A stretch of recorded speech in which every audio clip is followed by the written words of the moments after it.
This was in the box and I didn't read it last night. Dear Ajahn, Master of Simile, smile. The more I relax in meditation, the more the saliva builds up in my mouth. Remembering to swallow seems to break my focus and scatters my attention. I try putting my tongue in different positions, but no success. Help, I'm drowning. Very simple to solve that problem. If you go into town, you can buy one of these things. You have the dentist, the things they put in your mouth. So when you meditate, you can get that saliva extractor, like in the dentist. So get one of those. Now, all the time, if you think about it, you get more saliva. Now, can you feel the saliva in your mouth now? Now it's a problem. Now you keep on swallowing. Before I mentioned it, it was very easy, no problem at all. But once you start thinking about it, it's a problem. So the thing is, if you've got, in meditation, if you've got saliva in your mouth, just swallow. And then swallow and swallow. Because if you try and stop being natural, it builds up and it gets this huge problem. You end up dribbling just like a crazy person. So just swallow. Dear Ajahn, api is a Malay word for fire. This comes out of my mind a few times before smoke came out of the monastery from the bush when Vana Apichatto's name was playing in my mind, out of nowhere. Apichatto, api, fire, then smoke. What did it indicate? It's because api is not a Malay word. He's not Malay, he's Australian. And apichatto means one of few wishes. Api in Pali means few. So people of few wishes is api. So it's not fire. Fire is a Malay word. This is apichatto, which means one of few wishes. And what did it indicate? It means you've been thinking too much, meditating too little. I saw the scene of the wave as seen on the TV screen before I saw the scene of the wave as seen on a TV screen a week before the tsunami in Phuket and Aceh 5 years ago. Or all this happening coincidence? Karmic, please elaborate. Thanks so much. I think you're saying that you have premonitions. You see premonitions of smoke. You see premonitions of waves. Do you see premonitions of lottery numbers? If so, please come over here. Sometimes you've got to be very careful with premonitions because sometimes you see them and they're not real, or they are real but you misunderstand them. Like that. Put your hand up if you heard the story of the... I haven't told it yet. He had a premonition. He had a premonition that he's heard the story before. Excellent, amazing.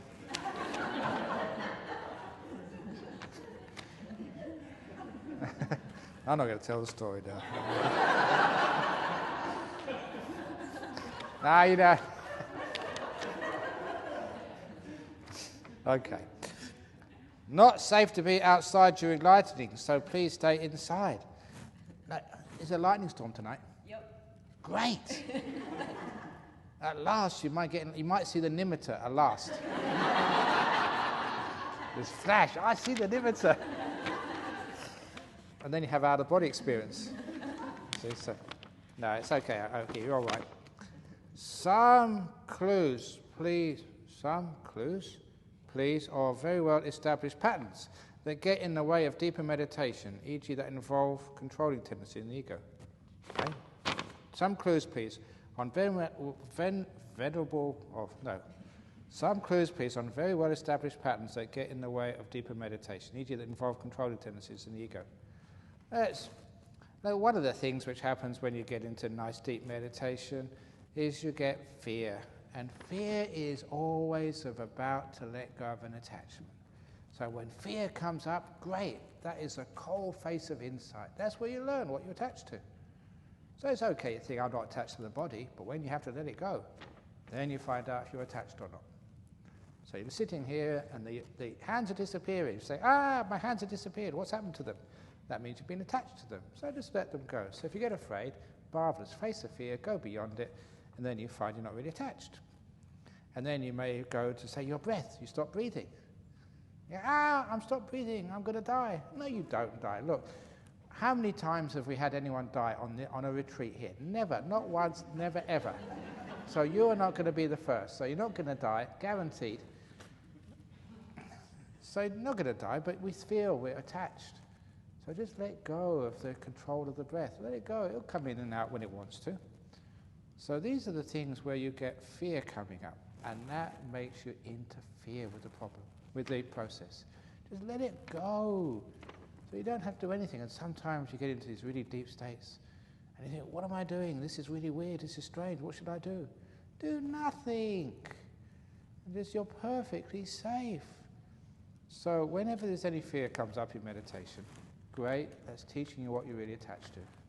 Let go of all that attachment, and you go far, far deeper into meditation. And you have a wonderful time. So that's some of it, about controlling. Can you please explain the reason for the no meal after 11 o'clock precept? Look at me. I only eat breakfast and lunch. If I ate after 11 o'clock, what would happen to me? I'd explode. I'd die from overweight. So that's why for monks, we keep it before 11 o'clock. So at least we don't get obese, we're just overweight, that's all. Same with you. Isn't it great you don't have anything in the evening, which means no cooking, no washing up, you're totally free. And many people have come to stay in this monastery, many women, they've come there and they've gone back home and they've told their husband, right, from now on, I'm only feeding you once a day. Well, you cook for these people, you've got to go shopping for all the food. Preparing a meal is so much work. And then, you prepare the meal, you put it out, set the table, and, the 10 minutes, they stuff it down their throat, and then it's all gone. And then you've got to wash all the pans and the dishes. About 10 minutes of eating is a couple of hours of work. Is that really efficient? No, so do it all in one go. If you like, say, cornflakes, in the morning, put cornflakes, and if you like, say, stew, put stew together. And if for the evening meal you like sandwiches or something, put sandwiches. Put it all in the pot, stir it up. So just have the one meal a day, all in one go. Isn't that efficient? They don't have to do so much cooking. And look, why is it you have a bowl for your soup, a plate for your bread, a big plate for the curry, and another little bowl for the sweets afterwards, and maybe another bowl for the yogurt or the ice cream? It all gets mixed up inside, so mix it up outside, and you have less crocking, less washing up to do. I'm not convincing you, am I? But anyway, that's what we do. So we eat it early on, so that's all finished with. So you've got the whole afternoon and evening free. You don't have to worry about food. That's why we do it before. Before midday is when we stop eating. Buddha mentioned that each Brahmavihara should be balanced with the 7 enlightenment factors, did he? I don't remember that one anyway. Please explain how to do this practically, i.e. metta with each enlightenment factor. Gee, I don't think I can remember that one. But anyway, you don't actually balance these things. So have as much as you possibly can. As much metta. You don't need to balance with anything, just go for broke. Have mega metta. Have giga metta. No, giggle metta, not mega metta. And compassion, you can't have too much compassion. You can't have too much mudita, the sympathetic joy. You can't have too much equanimity. So what are you balancing it for? Doesn't make any sense to me. So get as much as you possibly can. Like even the enlightenment factors, mindfulness. You have as much mindfulness as you want. So I don't think it should be balanced. Every factor should really go for broke. That's what I say. I hope I haven't sort of contradicted the Buddha. Have I? No, he's silent, so I'm okay.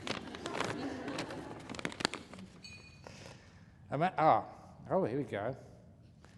A man gets fed up with all his defilements and self-indulgent ways. That's sexist. What about a woman? Anyway, it says here a man. Let's keep it gender neutral. A person. A person gets fed up with all his defilements and self-indulgent ways. They decide to go live at a monastery known for its strict ascetic practices. As a lay person, he must keep all the precepts and is only allowed to... this is another joke. This is only allowed to speak 2 words to the monks every 7 years. 7 years go by, and the monks give him the opportunity to speak his first 2 words. So he's been in the monastery for 7 years. Hasn't spoken a word. And now he can say two words. And he says, bad food. Another 7 years eventually pass. The monks ask if he has chosen his next words. And he says his next 2 words, hard floors. 7 years later, the monks wait patiently for another 2 words, I'm leaving. And the monks say, we're not surprised. You haven't stopped complaining ever since you got here. That's an old favourite. Very good. Very good. Dear Ajahn, is it true that monks have better than average memories and are less likely to get dementia due to meditation and paying attention to the present moment? Actually, I can't remember.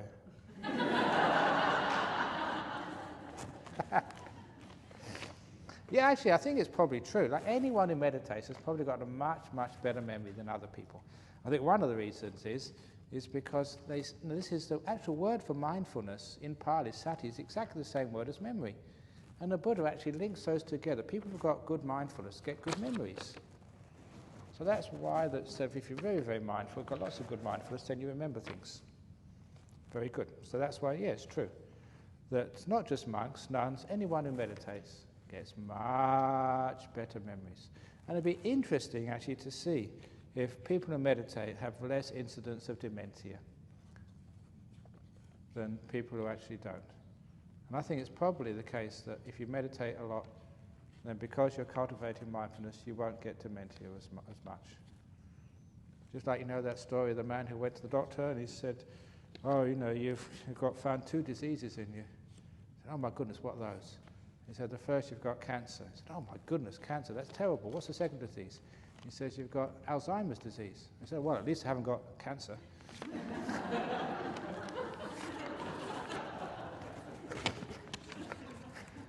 Okay, that's an old joke too. Next one. What is the cause to have more energy and motivation to meditate, focusing on suffering? Now that just makes you depressed. Any advice to be patient in meditation, not expect results, etc. The cause of having more energy and motivation to meditate is joy, fun. And when you realize that meditation is joyful and fun and interesting and stops you getting dementia and all these other amazing things, then actually meditation becomes really easy. So one of the things, I used to meditate, but I really enjoyed my meditation when I was a student. I really looked forward to it. It was good fun.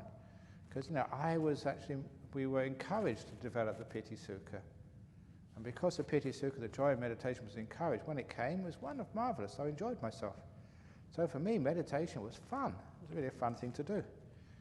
And then, when you started seeing its benefits for you, and I think I mentioned one of the first times I saw its benefit in ordinary lay life was when I did my final examinations at Cambridge.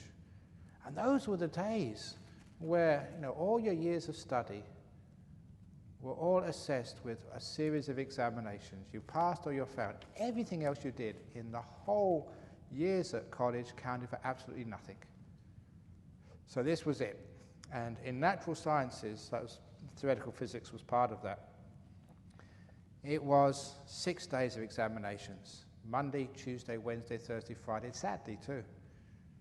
3-hour exam in the morning, 3-hour in the afternoon, 6 days straight.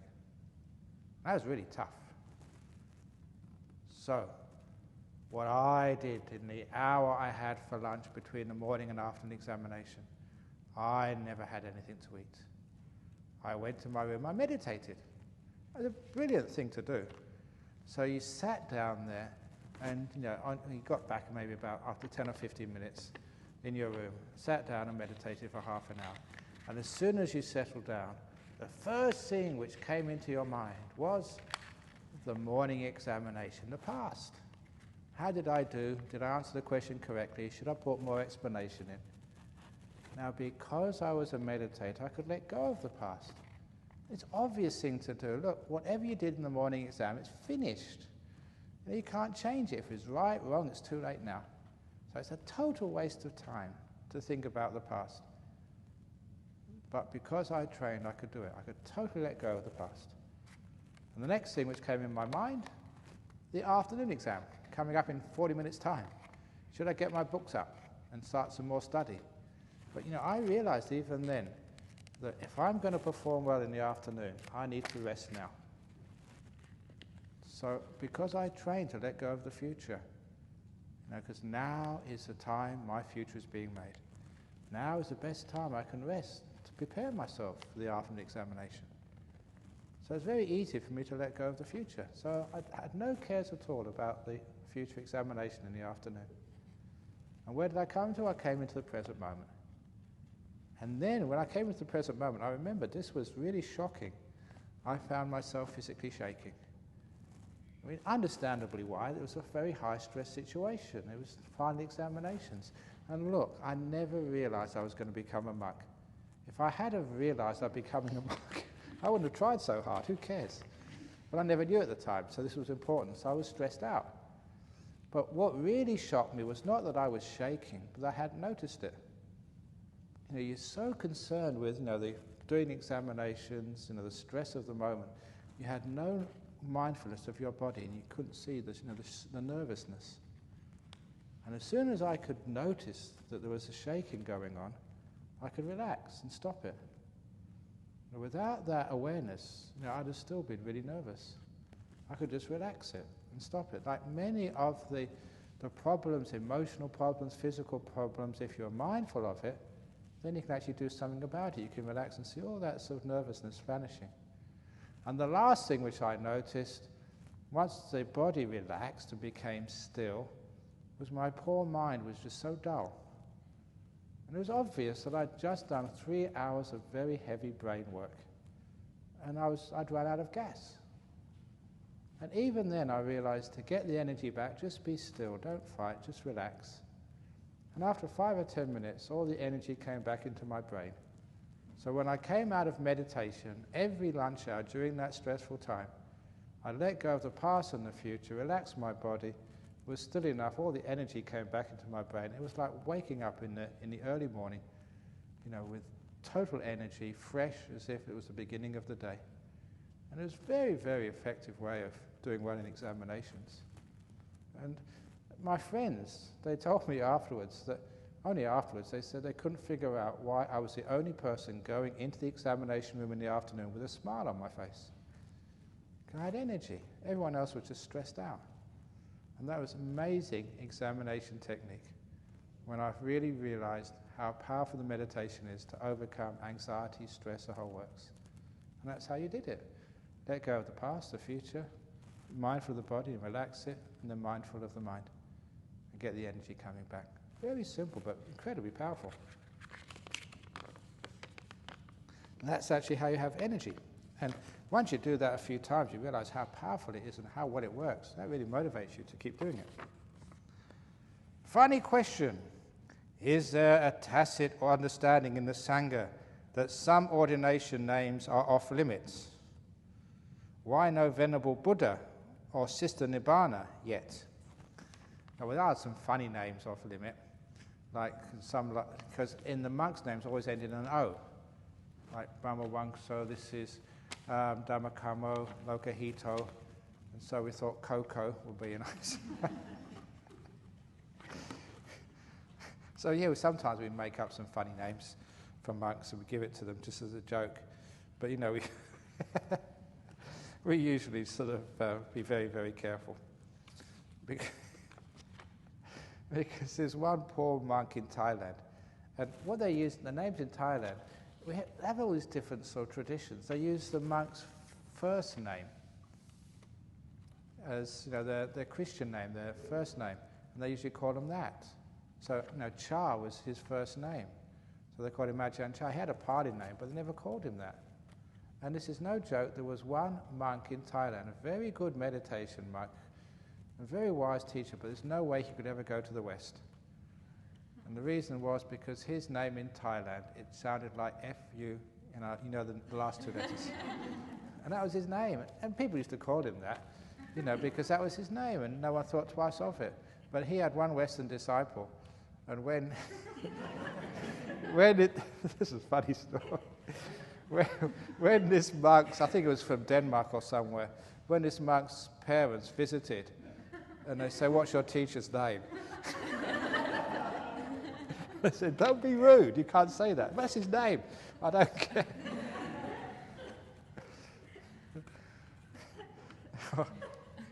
But this is another interesting story about names. This is like culture. Because over in Ajahn Chah's monastery, we're talking to one monk, from the local villages around, and he said, "What's your name?" And his name, there's Russian people at the end there will understand. His name was Kima. See, they laughed. They got a giggle out of them. Kima, which it does literally mean dog shit. We couldn't believe it. Is that your real name? And actually it was.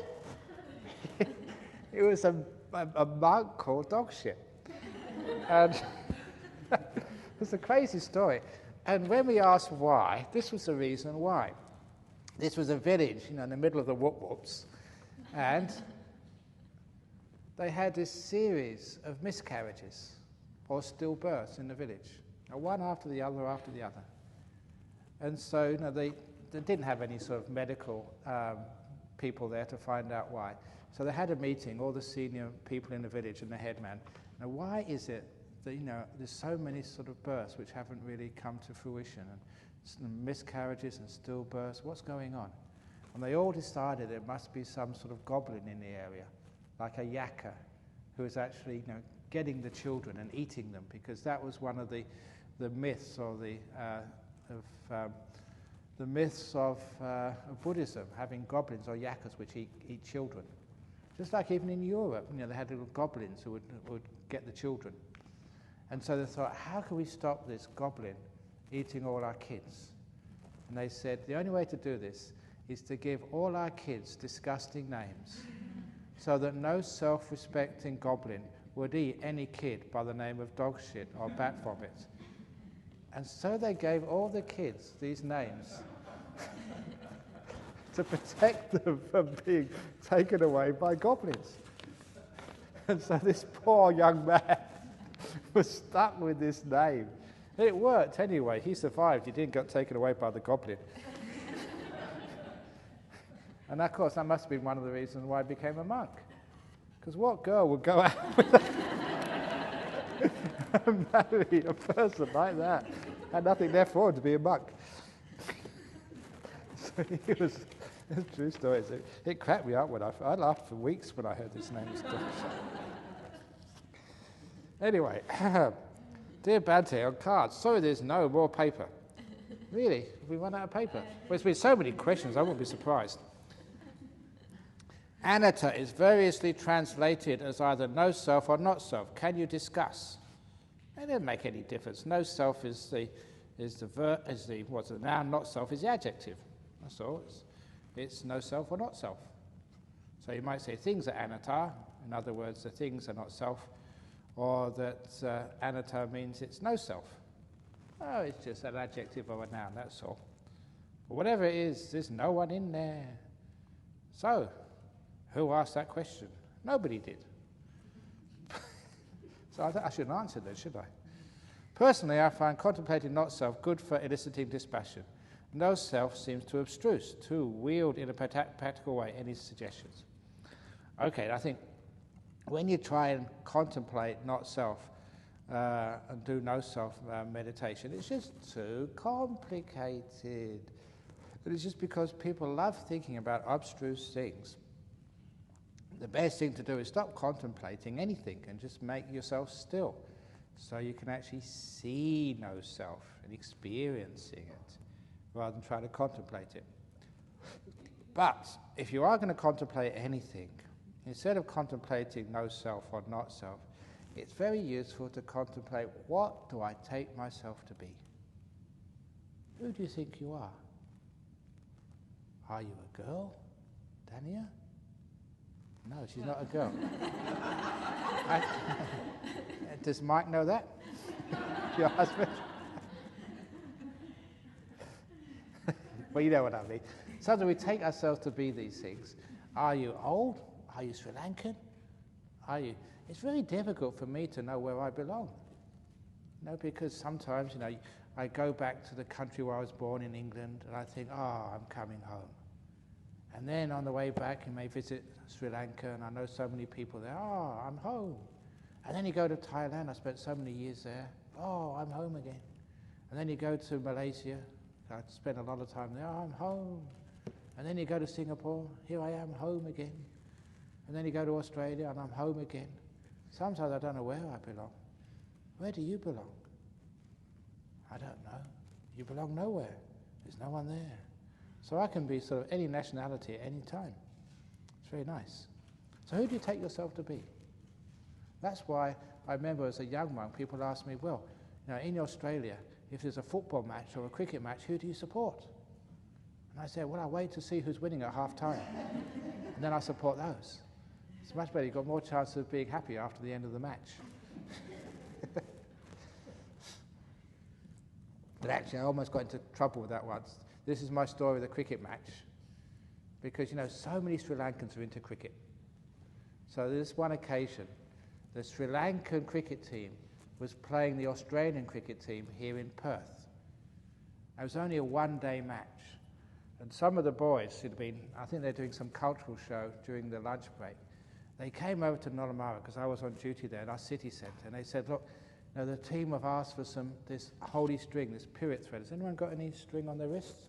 The period thread? Yeah, you've got some. Do you want to hold your hand up? You see that string they put on the wrist? That's like holy string.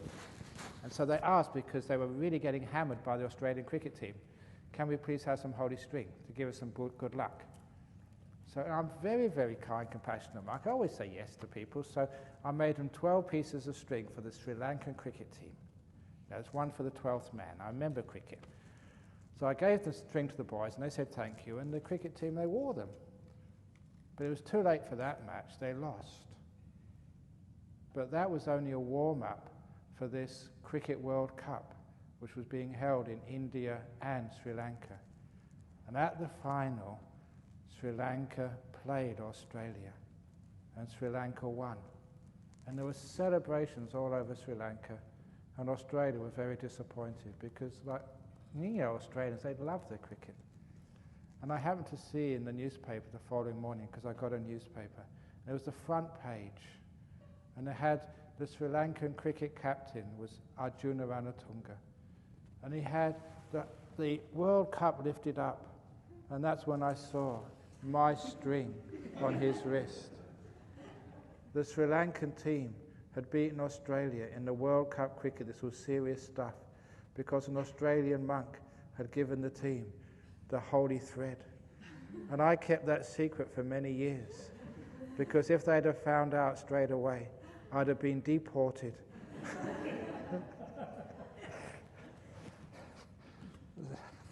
So sometimes you don't support anybody. So who do you think you are? Sri Lankan, whatever. And you get past all that external stuff, which causes nationalism, which causes gender arguments. You're not a woman. You're not a man. You're not sort of old. You're not young. That's just the body. You're not sick. You're not schizophrenic.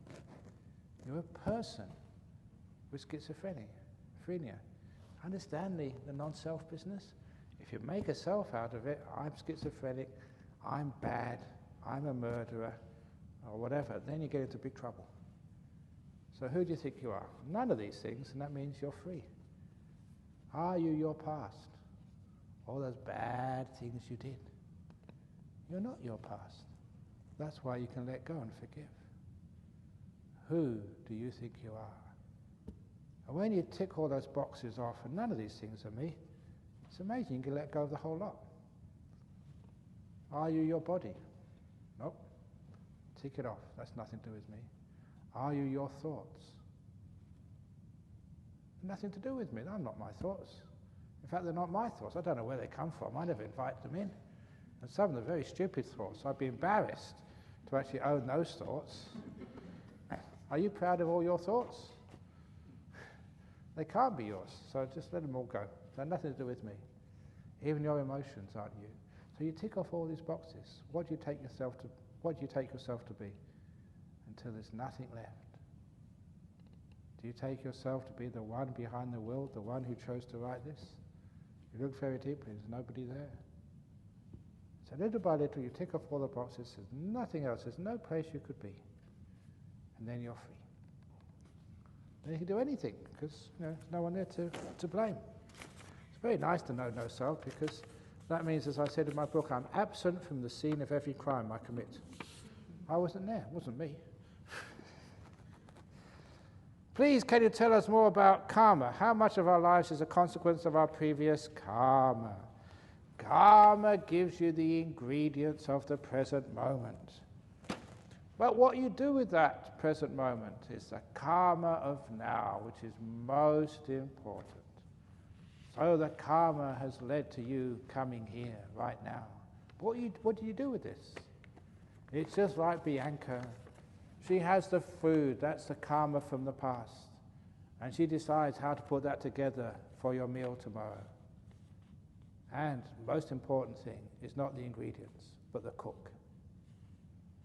Because some cooks, they can get worst of ingredients, they can put them all together, make something really delicious. Have you ever done that at home? You know, the shops are all shut, you look in the kitchen and what you've got to eat. What can I make out of this? It's not the perfect ingredients, but a really good cook, they can take anything, put it all together, and get these amazing recipes with the most unlikely of ingredients. Shove it all together, and it's delicious. So the ingredients is the karma from your past. But how you put it all together, and what you make out of it, that's the karma of the present. And the most important is the karma of the present. What you do with what you've got. And you can make the most beautiful cake or meal out of the most unlikely ingredients. Because the karma of the present is more important. So you may be disabled, you may be poor, you may have come from a bad background, you may have been abused as a kid. You've got very, very bad ingredients. But that doesn't stop you making a beautiful life. If you put those ingredients together and do something about it. So the karma gives you incredible opportunities to make a great meal out of unlikely ingredients. Dear Ajahn, we know adultery is harmful and wrong. Are you speaking from personal experience? You know, I can always check the handwriting against those forms you sign at the beginning.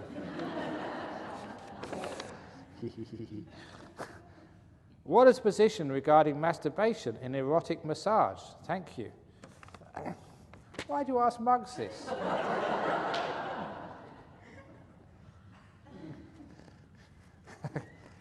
Okay, maybe I'll pass this on to the nuns.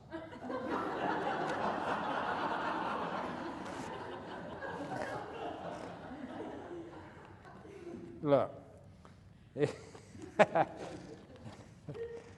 Look, if you're in the lay world, you have sex and you enjoy, the sexual part of your character, which is fine, as long as it doesn't harm or hurt somebody.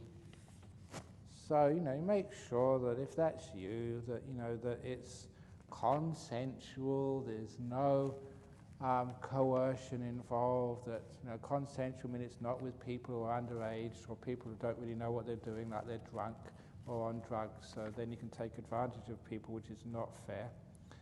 And, that if you're doing that, you are getting attached to the sensory pleasures, fine, but that's your life.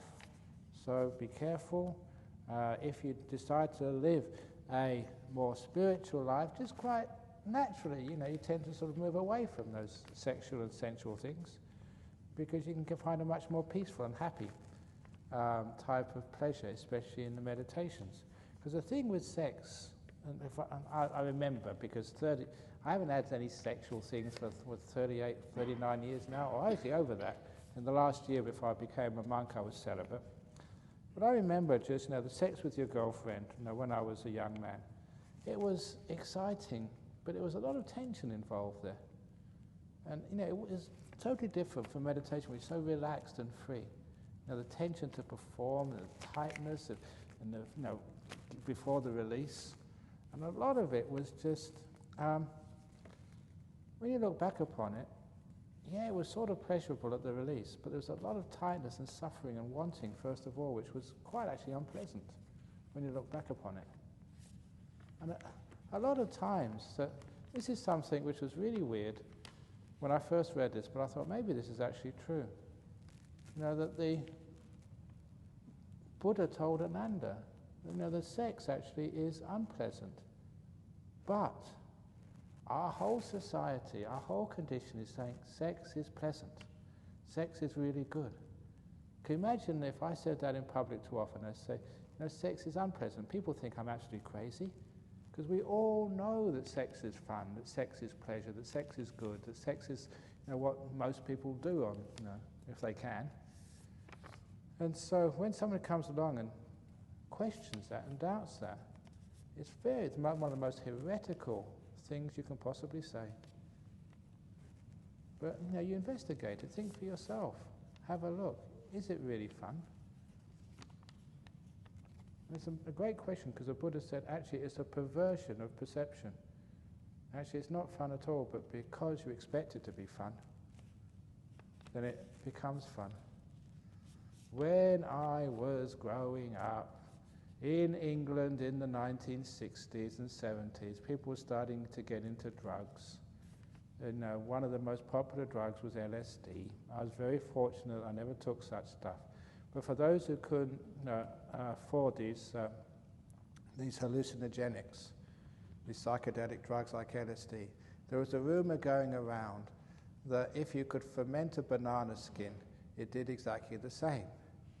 And what you needed to do was to take a banana skin and put it in this aluminium foil, leave it for a couple of days, and that will turn into some substance which will make you high.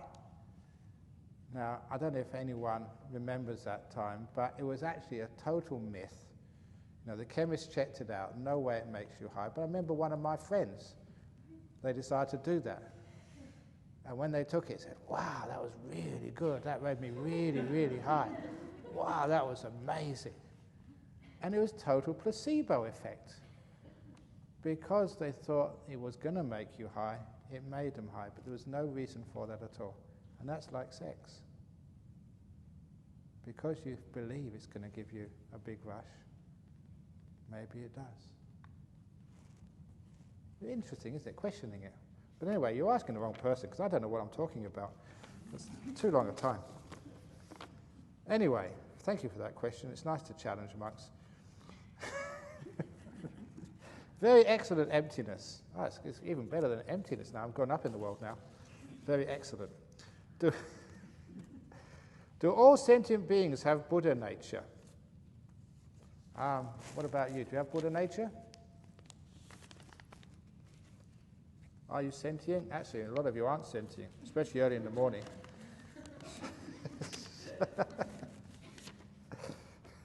So, what they really mean, sentient beings have Buddha nature. I like to use that teaching as all beings have this beautiful goodness inside of them, something I can respect. So that's just like when you go and see criminals, when you go and see people who've been cruel to you, when you see people who've really hurt you, whether it's an Osama bin Laden or an Adolf Hitler. Does Osama bin Laden have Buddha nature? Of course he does. So there's always something in there you can respect and love. That opens up the door to forgiveness to anybody. When you realize inside every human being or other sentient being there's a core of goodness which one day can grow and develop into the most amazing being. It means you can forgive, you can respect, you can love. And the great thing is that once you see the Buddha nature, the goodness of purity in somebody, and you see it in them, they begin to see it in themselves. If you see in that murderer, there's a beautiful Buddha in there somewhere, then the murderer sees that, or the person who's murdered sees that, and they never murder again. They start to see the other side of them, and it grows. Exactly the same as you. You see all your faults and your pain, then it keeps on going on and on and on. If you see your Buddha nature, the beautiful part of you, the peaceful part of you, the kind part of you, if you keep seeing that, then that grows, and you become a Buddha. So yeah, I like to use that. If so, is each being's Buddha nature covered in our unique set of defilements from our streams of consciousness? No, it is just what's it called? It is a potential in you. Is it not true that desiring jhanas does not lead to suffering? My suffering yesterday provided proof. It is not true that desiring jhanas does not lead to suffering, because you desire jhanas, it's how you desire jhanas. Desire it the right way, it means desire to let go of desire, and then it's no suffering. Most Venerable Ajahn, I've gone down now, I was extremely venerable, now I'm only most venerable.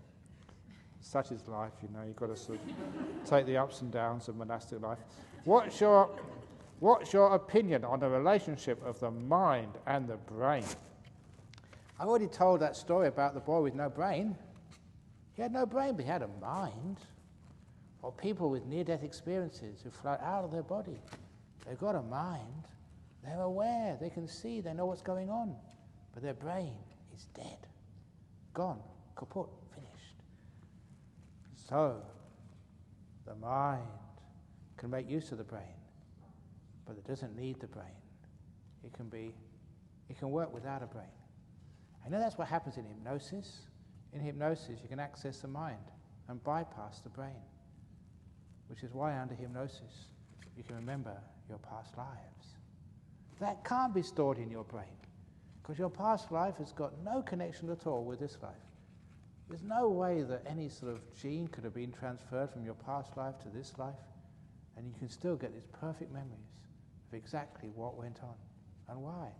I'm sure you've all heard stories of people who can remember their past lives, but one of those stories, which I was telling recently, and somebody actually gave a little bit more information about this, that when I grew up in London in the 60s and 70s, there was a comedian who was on the TV very regularly called Roy Hudd. Does anybody remember that name, Roy Hudd? A comedian in the 60s or 70s. He was a well-known TV personality. And his career hit a brick wall. And this is why. Fascinating story. He was at the height of his career, regularly on TVs and on other shows. And he was doing a show in a theatre in London. And on his way home, he got lost in a new one-way traffic system in London. He got lost, and he turned down a street he'd never been down before in this life. And when he went down that street in London, literally the hairs on the back of his head stood up, and all these recollections of his previous life came flooding in. Now remember, the streets in London, the houses, on the outside they stay exactly the same as they've been 100, 200 years ago. They just redesign the interior, but the external facade looks exactly the same.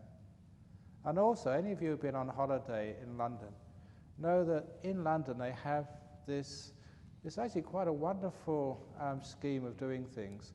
If there's been a famous person lived in that house, they put this blue metal circle. Say, Sir Winston Churchill lived here. The Duke of Wellington lived here or something. And you see that in London. It's a very wonderful little thing to do. So it brings a history to people who are visiting. Because in his previous life, he was a reasonably well-known person. In his previous life, this guy Roy Hudd, who's a TV personality, was one of the most famous music hall personalities called Dan Leno. I don't know why I remembered that name, because I was interested in old-time music hall, which was in the 1920s or 30s in London. And he was one of the most famous, so famous I had a plaque there. And that was him in his previous life. And he got out of his car, knocked on the door, And the people in the house, they recognized him. Roy Hunt, what are you doing here? He said, I used to live here. I was Dan Leno. And of course, they didn't believe him. But they knew him. So he took them all around the house, showed how it was. It was perfect recall. And I think there was one room, he said there used to be a door here, and there was no door there. But they got the old plans. There used to be a door there. Perfect recollection. And the problem of his career, he wrote about that and published it in an article. And at the time, he was actually working, not for the BBC, but there was another broadcaster, the independent television channel, the ITV. And the head of that was a very devout Catholic. When he read that article, that was the end of Roy Hunt's career. He got blacklisted because the Catholics said, I don't want anyone believing in reincarnation on my company. And that was the end of his career. Because somebody told me they worked for the ITV and they knew that story. It was really weird and strange, but it was a case, the person with perfect recall of his previous life. He was famous, but most of you wouldn't know that, but he was a comedian in his previous life, and he was a comedian in this life. Now, as for my previous life, so I'm a comedian in this life, so I must have been a comedian in my previous life. Was I? Who knows? Anyway, can you force a light to appear in your mind's eye? If so, how do you know if it is a real nimitta? So forcing it means you can't maintain it. In other words, it's hard. So forcing it is no way to go. Through willpower, you can do many, many things. You can imagine a light. You can imagine anything through willpower, but you can't sustain it. It gives you a headache. So the real nimittas happen when you really relax and let go. They are the best. I once experienced a beautiful nimitta, the bright light and the blissful state, the joy and happiness. Well done. Do you suppose to see this or experience this in every time when you go into the deep samadhi? It's always there for you if you want to look at it on the way into deep samadhi. Remember, it's not a real light, it's a mental object which most people perceive as a light because that's the most close experience from this world outside, to see it as a light. And it's more so because most people are visual people. I'm sure that any neurologist would actually tell you that most of your brain is taken up with the visual objects, because that's the world in which we live the most. You know, we look, we see things. Yes? Would it be possible for someone who was like a musical genius to have a musical nimitta? Yeah, if suppose like, you know, is it possible if you're a musical genius to have a musical nimitta? If you're like Beethoven who was blind. No, he wasn't blind, he was deaf, wasn't he? No. He was deaf, yeah. Yeah, but so suppose someone was blind or something, and then, yeah, because then that auditory sense would be the one you're most used to. So that would make sense to me. So, but most people live in the world of images, visual things. And that's why, that, you know, when you go to the immigration, you know, you look at the picture of you. They don't ask you to sing. You know, I suppose if you sang, you know, you could actually tell who you were, because everybody's voice is totally different, but they look at the visual thing, because we're visual people.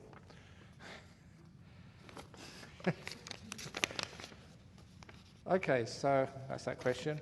Ajahn, can you talk a bit about ego and how we can learn to slowly let go of our ego, at least reduce it? Thank you kindly, me.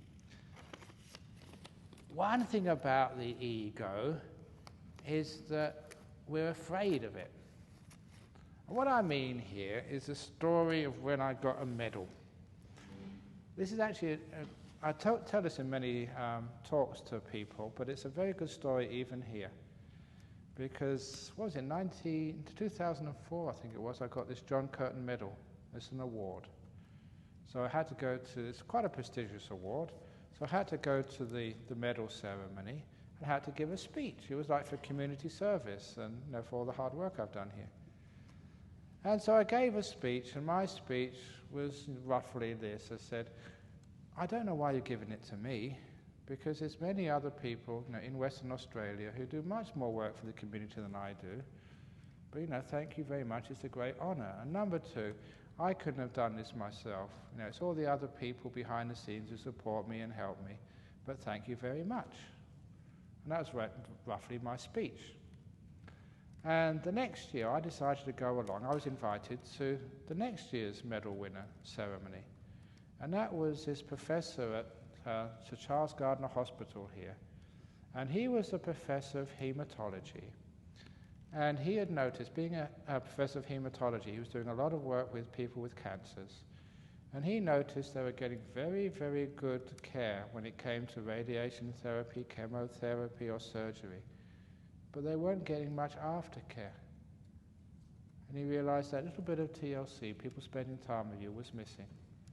So he used his position in that hospital to get some few rooms, and he started this alternative therapy center in the middle of this major teaching hospital in Perth. He got a sponsor, it was Brown's Dairy. You may look at the milk you drink in the morning, that's Brown's Dairy, that was a sponsor.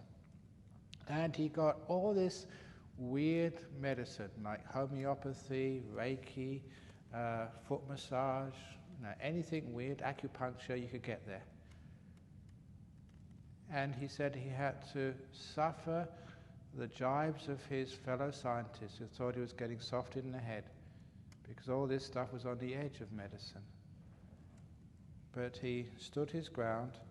He got this alternative therapy center going. For any cancer patient in that hospital, they can go in there any time and get all this service for free. And he was following up the results.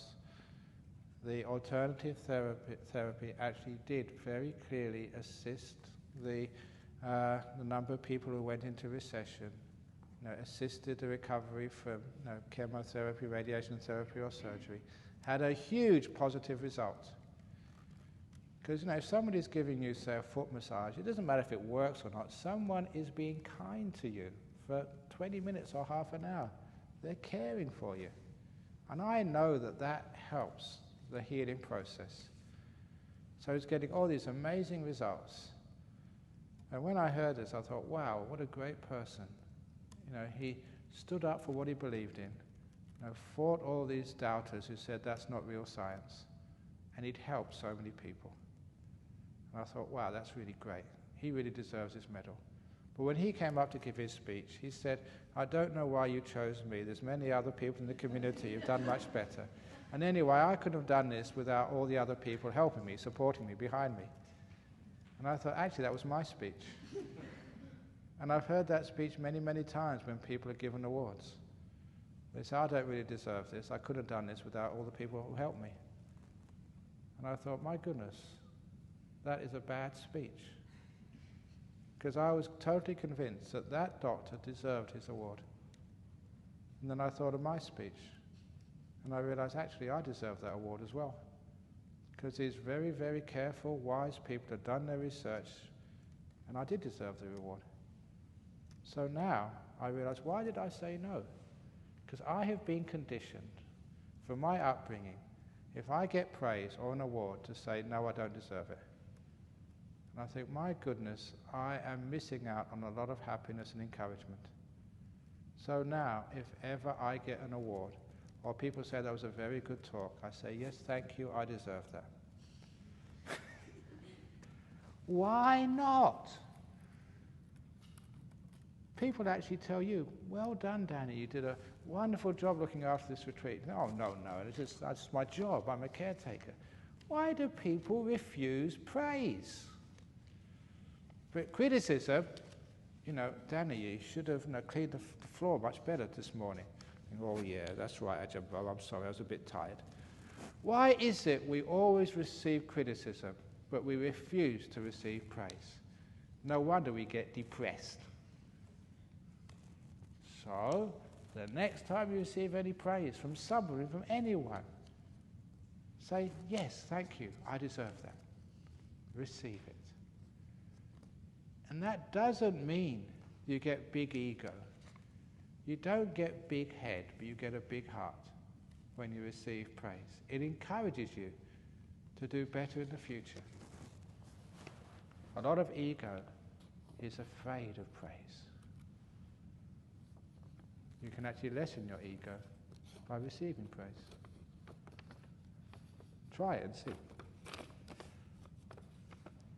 Your emptiness, wonderful Ajahn Brahm. Yeah, you see, I deserve that.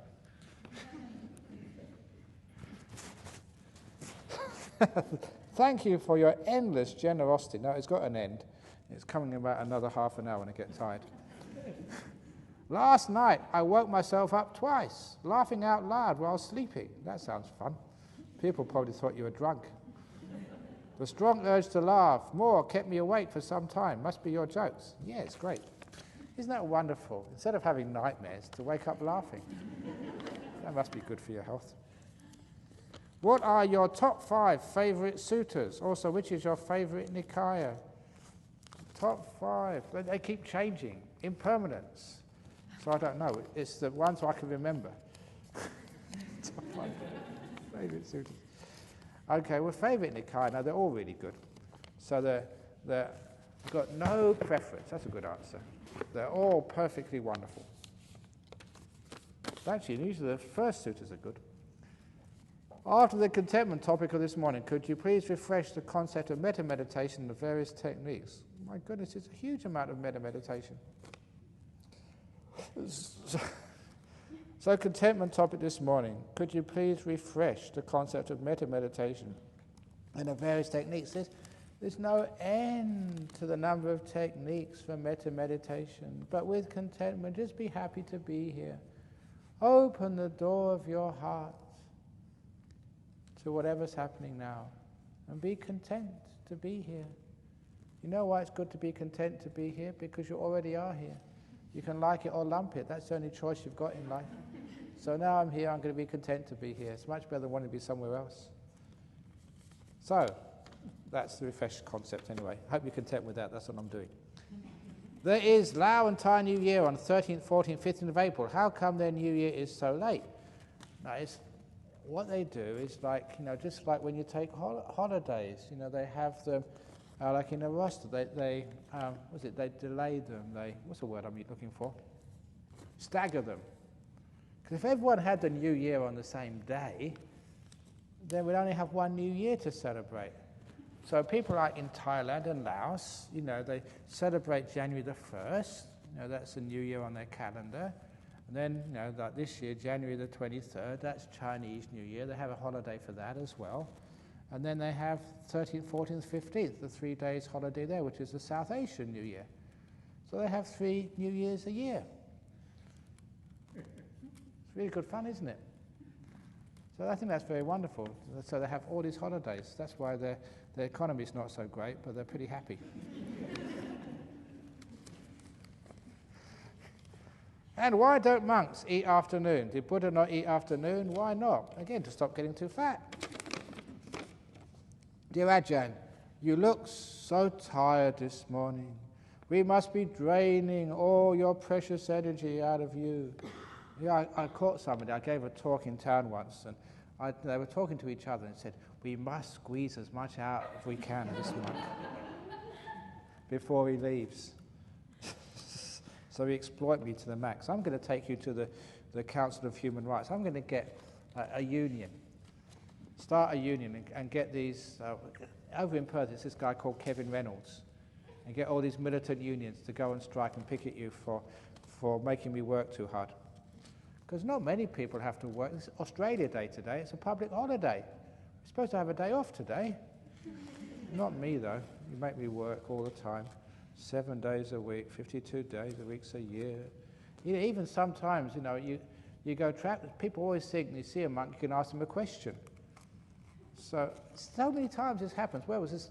I'm going to Hong Kong next week to give some talks. The last time I was in Hong Kong, I finished the talk, and you need to go to the toilet. You're human. So I went inside the toilet, and this guy in the toilet said, Ajahn Brahm, look, I really need to ask you a question. I said, I need to go to the toilet. Oh, yeah, but it's only 5 minutes. And so, inside the toilet, he was asking me all these questions. And he was actually accurate, only 5 minutes, but as soon as he finished, someone else, Ajahn Brahm, can I take a photo of you? Inside the toilet. It's true, these things happen to me.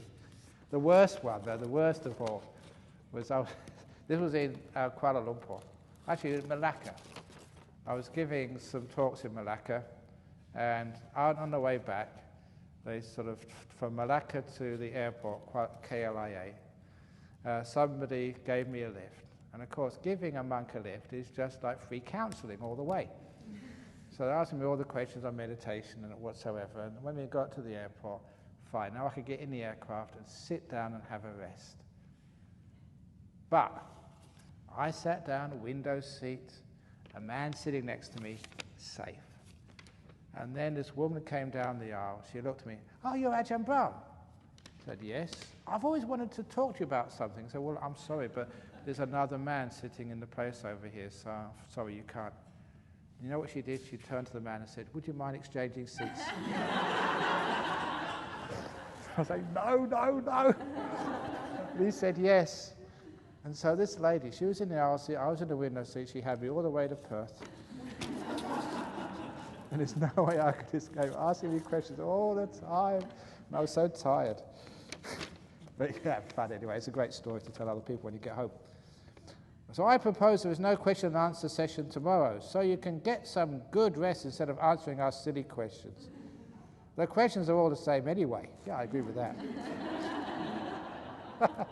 If people will complain, tell them to download the Q&As from last year's retreat, or to listen to the stand-up comedy show for some entertainment. But you have to rest. No emails or even more interviews. Maybe we should install a small camera in your room to see if you are resting.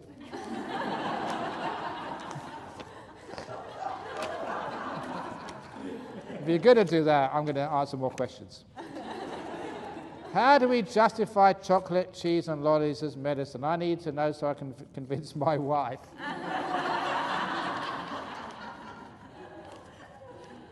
It just gets you in a good mood, doesn't it? It makes you happy. That should be enough to convince your wife. It makes you much easier to live with. So it's good for her, because then you don't get so cranky. Why are most monks and spiritual leaders so serious and boring? Really? Are they seriously lack of food? Have you ever seen a boring monk? Not in my monastery, anyway. And they're so serious. Look, sometimes that's what really put me off, sort of many religions. You know, they were too serious and too boring. No life in them. It didn't really capture you. And does spiritual life have to be really boring? If it is, then where's this going to end up? I thought that heaven was a happy place. It must be very boring and serious up in heaven, if all those priests and stuff go there. Actually, somebody told me this in Indonesia in a conference. They say, going to heaven is not a very good place to go these days. It used to be a very safe place to go, a place where you could just relax and rest, but these days it's not safe at all. There are so many suicide bombers who have gone up there now. You never know where the next explosion is going to happen up in heaven. I think you get that story. And that was in a Muslim country, they told me that. Anyway, but one of the things which I remember, when I did get interested in Buddhism, I was very ecumenical, so I wanted to have a teacher, have a tradition, which was happy. Because, look, I knew enough about Buddhism that if meditation was going to make you enlightened and end suffering, I wanted to see the end product. If you end suffering, you shouldn't be serious and boring, you should be happy. That's what happens when you end suffering, you should be happy. So I wanted to see an end result. So I looked at all the monks I could find in England and see who were the happy ones. And Sri Lankan monks were really serious and boring. There were no happy ones there. Burmese monks were just as bad. The Zen monks, oh, they were just frightening. No way did I want to sort of go and take one of those as my teachers. They kept hitting you. And then it really came down to a choice between the Thai monks and the Tibetan monks. They were the happy ones. The Thais were always smiling, and so were the Tibetans. And the Thai monk I knew actually smiled more than the Tibetan one did. And that was the reason I went to Thailand to become a monk. And that was really important for me, because I wanted to see a happy teacher. I wanted to see someone who could let go of suffering. Otherwise, what's the point? If they can't end suffering for themselves, how can they end suffering for me? So never ever follow a miserable teacher. Never do that, because if they're miserable, they just make you miserable. That's all they know, to teach misery. So if they are happy, at least they can teach what they know. Happiness. Are they serious lack of food? Yeah, I lack food, don't I? Look at me. Dear Ajahn Brahm, what does Buddhism say about cancer? Is cancer caused by bad karma? If so, this seems very unfair. As I know very good, kind, generous, loving people who have been struck down by cancer, have survived or died, and put this down to cancer seems very karma seems very unfair. Of course, it's not due to karma. It's due to not coming to the Buddhist society. It's due to not giving enough donations. It's due to what else could I get out of you? That's what many people say, that they try and make you afraid. If you don't believe in Jesus, you'll get cancer. Some people actually say that, you know, just to get you to come to their church. And that is really, really bad things. And if monks say that, you got cancer because of bad karma, that's just the same stupidity. The reason why you get cancer is because you've got a human body, and a lot of times it's because you stress out too much. And you're not mindful and aware of your body. You know, your body tells you when it's tired. But do you listen to it? No, you keep on working. Your body tells you when it needs a bit of a break, but you just keep pushing through. If you can be mindful of your body and listen to it and care for it, you won't get so many diseases. So being mindful of your body really helps. And tomorrow morning, I told somebody I'll teach this sweeping meditation tomorrow. I've been teaching a lot of people who are in cancer societies how to do sweeping meditation so you can take parts of your body and care for it, relaxing parts of the body individually. And so the sweeping meditation, you focus on a part of the body, be mindful of a small part of the body, give it lots of loving kindness and learn to relax it, move right up the body, and say, for women, when they get to your breasts, feel those sensations there. If there's any tightness there, learn how to relax it.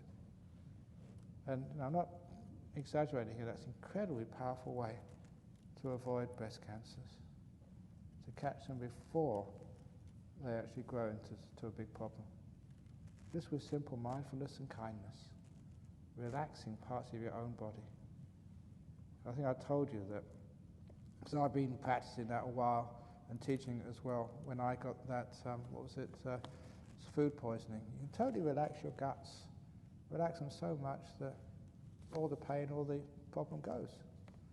It's very, very powerful, it works. So that's actually where cancer comes from mostly.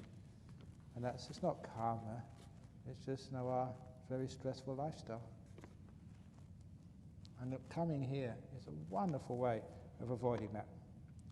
Dear Ajahn Brahm, when I was younger, I was actually quite cross with you for telling jokes all the time. I thought religion was meant to be serious, and I didn't want to laugh every Friday at Nolamara. Oh boy. But how deluded I was. The best thing about you, Ajahn Brahm, is your sense of humour. Is that all? Okay, never mind. And how nothing much is too sacred enough to be protected from being turned into a comical anecdote. You leave no alternative for us but to relax by not allowing us to take not only ourselves but also our highly valued opinions not very seriously. Much better to you, the almighty Super Zero. P.S. I promise to always laugh at your jokes. Really? What's one of the worst jokes? Okay, one of the worst jokes. This is going to really test you, whether you can laugh at this one. There was two men standing on top of a cliff. This is the worst pun I've ever had. Two men were standing on the top of a cliff, and one had a canary in a cage. The other one had a parrot on his shoulder. And the one with the canary in the cage, a budgerigar in the cage, jumped off the cliff and went hurtling down. And as soon as the budgie, the canary in the cage, realized what was happening, realized if it didn't do anything, the canary would be crushed to death too. So this bird started flapping its wings, really hard. Because it's easy for the bird to fly, but it had to carry the man's weight as well. So flapping harder and harder, panting, flapping for its life. And it flapped that hard, the man started to slow down. It was actually working. And flapped even harder and harder and harder. And he really had to go for broke, flapping so hard that the man actually stopped falling And when he came to the ground, all he needed to do was to bend his legs to take the last bit of the fall. That budgie, flapping and flying, had not only saved the man, but saved himself. And that poor budgie was on his back, totally exhausted. And then the other guy with the parrot on his shoulder jumped off. And he was hurting to his death. But instead of the parrot flapping, the guy got out a gun and shot the parrot dead. And as soon as the parrot was shot dead, the guy started decelerating, going slower and slower. And when he went to the ground, he didn't even need to bend his legs. He dropped to the ground like a feather. Amazing. And the two looked at each other, and the one with the canary was still panting on the floor of the cage, said, "This budgie jumping is good. Yes, but it's not as good as parachuting."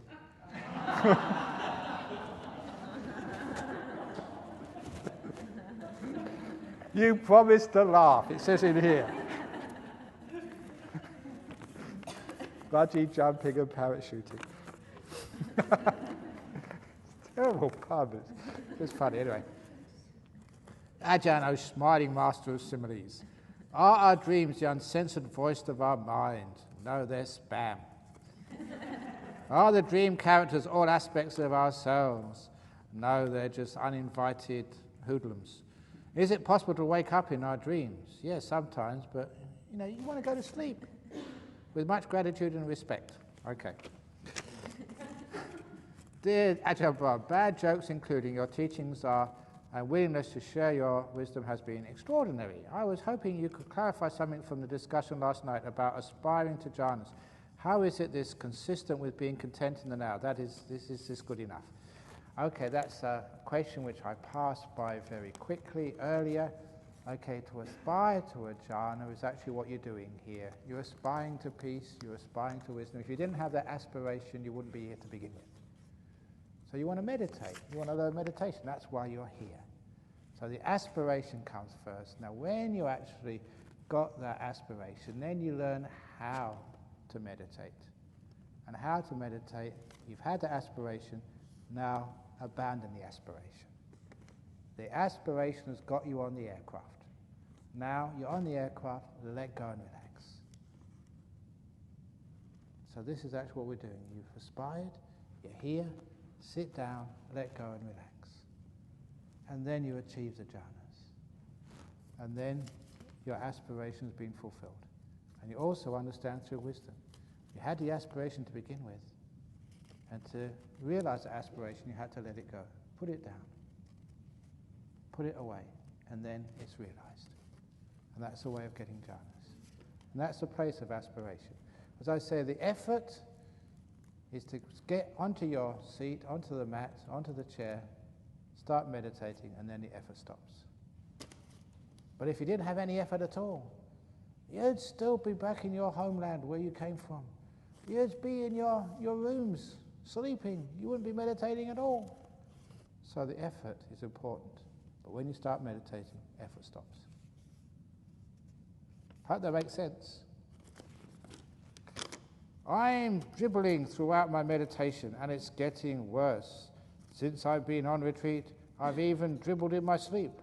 I'm trying to remember, but that makes me more...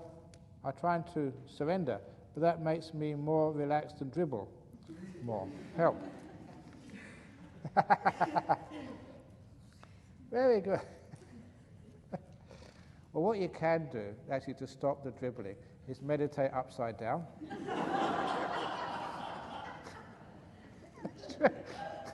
It's an obvious solution, because then you don't dribble, it goes upwards instead of downwards. So try that. Just dribble, for goodness sake. Don't drink so much. What else can you do? Put a sponge in your mouth. So hard to do.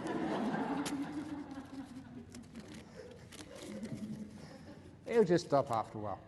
Hi, Ajahn. I think this meditation hall is one of the most beautiful I have ever been in. Light, airy, cool, and gorgeous floor. Thanks. Yeah, the floor was done by monks. So it's good enough. But it's actually that means that you are getting into nice meditation, because everything looks beautiful once you've got into good meditation, this hall, the toilet, the contents of the toilet, you know, everything. I thought I am the only one who is struggling. Actually, you are.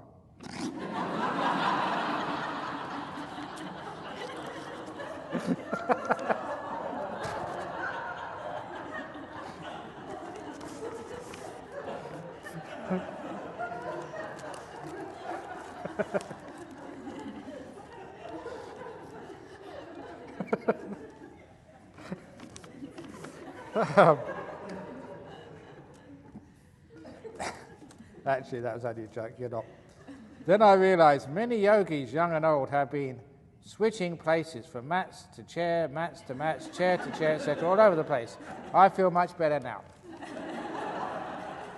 Actually, all those people who are sitting from chair to chair, mats to mats, and moving all over the place, they're only doing that out of kindness to you.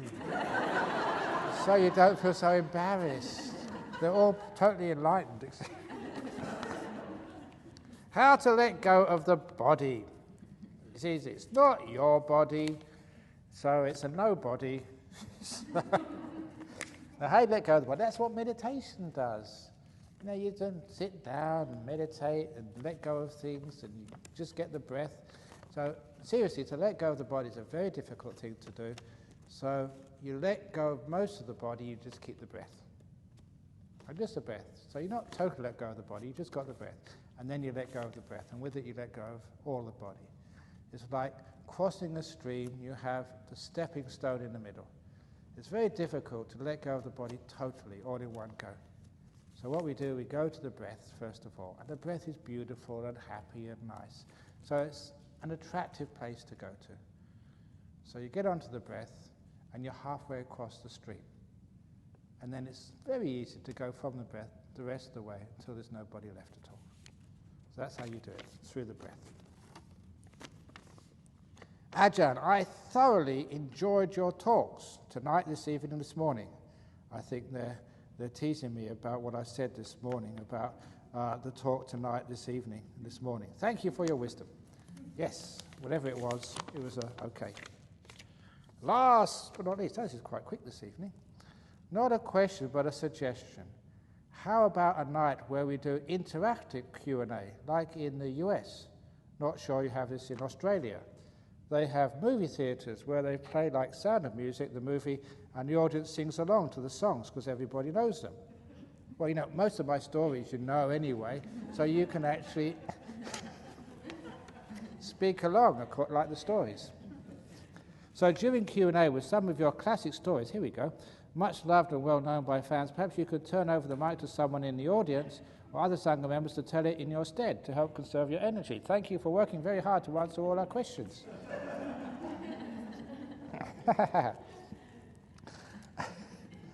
So what's the most famous story which you know from me? Two bad bricks? Good, bad, who knows? Sorry? Quack, quack, quack. The quack, quack, that's very good. Two bad bricks. When was the last time you heard the story of the most wonderful sound in the world? The guy who went through the 4 doors. The other night, did I? Oh dear, I'm getting old. You see, I told you when you're mindful you get a good memory. What's another nice story which I haven't said for a long time? About the dying man with 4 wives. 4 wives? 4 wives. Yeah, that's a nice one. What about the 5 fingers? Wow, I've got one you haven't heard for a while. This is really important at the end of the retreat. Once there were 5 fingers, and the 5 fingers were having an argument. Who was the most important finger? And the first candidate was the thumb. I am the strongest, the most powerful of all the fingers, the opposable thumb. Without me, human beings couldn't have advanced so far. I am the most, and also, when you say good, Wonderful. Which finger do you put up? Me, I am okay. I am the okay finger. So I am the best. And the second finger put it in his hand and said, no, I am number one. When you say number one, you put me up. And also, I am the one who points things out to you. I am the finger of wisdom. That's why I am the most important finger. The finger of wisdom, the number one finger. The next finger said, I am the most powerful. When people put me up, they get very upset. I'm not going to do that. Even I have my limits. I am the tallest finger, so I can see furthest. But what's most important, I am in the very middle. And the Buddha's taught the middle way. I am the middle way finger, therefore I am the most important of them all. And the next finger was the index finger. I don't know, this finger over the fourth finger. He said, actually, I am the most important finger, because I am the finger of love. When people get engaged, they fall in love, they put the finger on, they put the ring on me. And then when they get married, I get another ring. I am the finger of love. And without love, where would the world be? Love, metta, compassion, the most important thing in the world. Therefore I, the finger of love, am the most important finger of you all. And that left the last finger, the little finger. And the little finger, the most humble, said, actually, I am the most important finger of you all, and I'll tell you why. Even though you use me to do dirty things,